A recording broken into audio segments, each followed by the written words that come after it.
राम राम मंडळी. तर मी प्रियंका आणि प्रियंकास खानदेशी किचनमध्ये तुमचं मनापासून स्वागत आहे. माझ्या चॅनलला सबस्क्राईब करा, बेलचं चिन्ह दाबा, त्याचबरोबरीने व्हिडिओला लाईक करा, कमेंट करा, व्हिडिओ तुमच्या फ्रेंड्स फॅमिलीसोबत शेअर करा.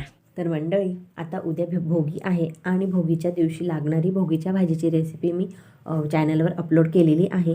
त्याचबरोबरीने संक्रांतीसाठी लागणारे तिळगुळाच्या लाडूंची ही रेसिपी मी अपलोड केलेली आहे. आणि करीदिनच्या दिवशी म्हणजे करच्या दिवशी सकाळी आमच्या इकडे धिरडे केले जातात, त्याचीही रेसिपी मी चॅनलला टाकलेली आहे. आणि आज मी कर दिनसाठी म्हणजे संक्रांतीच्या दुसऱ्या दिवशी जी कर येते करीदिन, त्या दिवशी नॉनव्हेज केलं जातं, त्या दिवसासाठी मी मस्त अशी चमचमीत अंडा करीची रेसिपी घेऊन आलेली आहे. आणि आमच्या इकडे सायंकाळी नॉनव्हेज केलं जातं करदिनच्या दिवशी, काही इथे तर सकाळी केलं जातं नॉनव्हेज. त्याचसाठी मी मस्त अंडा करीची अशी ढाबा स्टाईल अंडा करीची रेसिपी दाखवणार आहे. चला तर मग रेसिपी बघूया. रेसिपी शेवटपर्यंत नक्की बघा. तर इथे सर्वात पहिले मी थोडेसे धणे घेतले आहे, हिरवी इलायची 2 घेतल्या आहेत आणि थोडेसे काळी मिरी घेतले आहे. आता हे मसाले मी मिक्सरच्या भांड्यात घेऊन छान अशी याची बारीक पावडर करून घेईल. तर बघू शकतात मस्त असं मी वाटून घेतलं. त्यानंतर आता मी मिक्सरचं मोठं भांडं घेतलं आहे. यामध्ये मी 2 मोठे टमाटो मस्त बारीक कापून घेतले आहेत.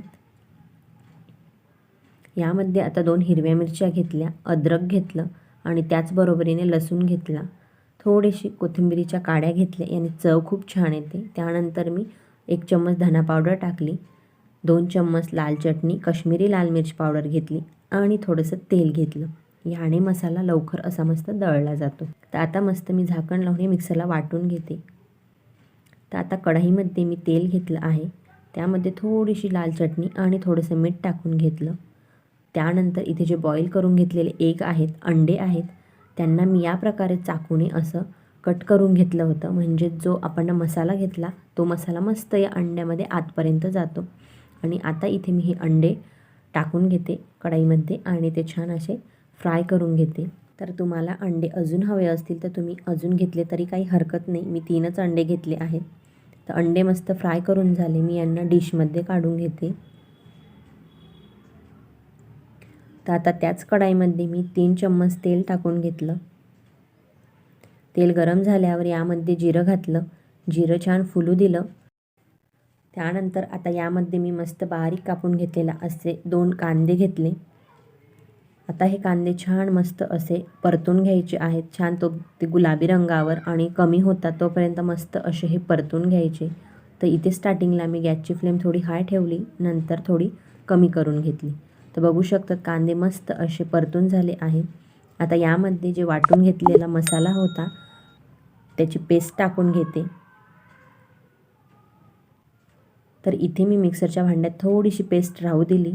आता हे जे वाटण आहे ते मस्त या तेलात एकदा परतवून घेते आणि हे मस्त शिजवून घ्यायचं आहे. त्यामधील जोपर्यंत पाणी कमी होत नाही तोपर्यंत छान शिजवून घ्यायचं. म्हणून यावर झाकण ठेवून मस्त हे सारण शिजवून घेते. आता जो अर्धा वाटण ठेवलं होतं आपण, त्यामध्ये हे धण्याची जी पावडर करून घेतली होती ती थोडी जाडसर आहे, म्हणून ती टाकून मस्त मिक्सरला बारीक वाटून घेते. तर एक बघू शकतात आता 5-10 मिनटानंतर मी एकदा परतवून घेतला हा मसाला आणि परत झाकून याला शिजवून घेते. तर बघू शकतात थोड्या वेळानंतर मस्त असा हा मसाला कमी झाला आणि मस्त कोरडा झाला आहे. त्यातील पाणी पूर्ण कमी झालेलं आहे आणि मस्त असं तेल सुटलं आहे त्याला.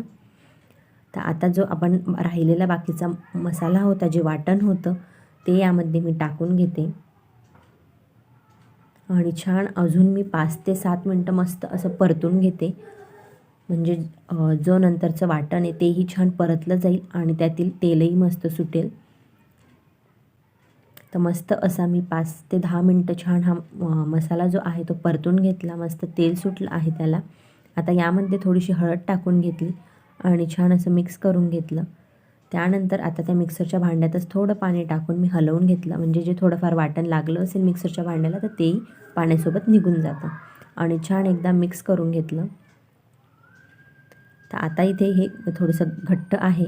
यामध्ये याची कन्सिस्टन्सी ॲडजस्ट करण्यासाठी यामध्ये मी थोडंसं पाणी टाकून घेतलं आणि हे छान मिक्स करून घेते. तर हा मसाला खूप जास्त म्हणजे घट्टही नको आणि पातळही नको. त्यानंतर यामध्ये मी चवीनुसार मीठ टाकून घेतलं. एकदा छान मिक्स करून घेतलं आणि मस्त ही ग्रेव्ही थोडीशी उकळू दिली. बघू शकतात किती छान तिला तवंग आलेली आहे. यामध्ये आता मी बॉईल केलेले एग टाकून घेतले आणि छान मिक्स करून घेतलं. मिक्स करून झाल्यावर यावर थोडंसं अर्ध्यावर झाकण ठेवून ते छान मस्त 5 ते 7 मिनटं ती ग्रेव्ही छान उकळून घेतली. यामुळे मस्त अंड्या मसाल्यामध्ये पण तो मसाला मस्त जातो. तर आता 5 ते 7 मिनटं झाले आहेत. बघू शकतात मस्त अशी तवंग आलेली आहे. छान ही ग्रेव्ही मस्त उकळली आहे. आता यावर मस्त हिरवीगार कोथिंबीर टाकून घेतली आणि थोडंसं फ्लेवर एनहॅन्स करण्यासाठी मस्त कसुरी मेथी हातावर चुरून टाकून घेतली. यामुळे खूप छान त्याची टेस्ट येते. तर मस्त एकदा मिक्स करून घेते आणि मस्त अशी चमचमीत ढाबा स्टाईल अंडा करी तयार आहे. मी ही सर्व करून घेते. तर तयार आहे मस्त चमचमीत अशी ढाबा स्टाईल अंडा करी किंवा अंडा मसाला.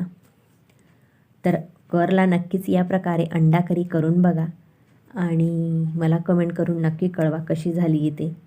चला तर मग माझ्या चॅनलवर नवीन असाल तर माझ्या चॅनलला सबस्क्राईब करा. त्याच्या बाजूला बेलचं चिन्ह येईल त्यावर क्लिक करा. म्हणजे जेव्हाही मी असे छान छान चमचमीत रेसिपी अपलोड करेल तेव्हा तुम्हाला त्याचं नोटिफिकेशन येईल आणि तुम्ही माझे व्हिडिओ लगेच बघू शकाल.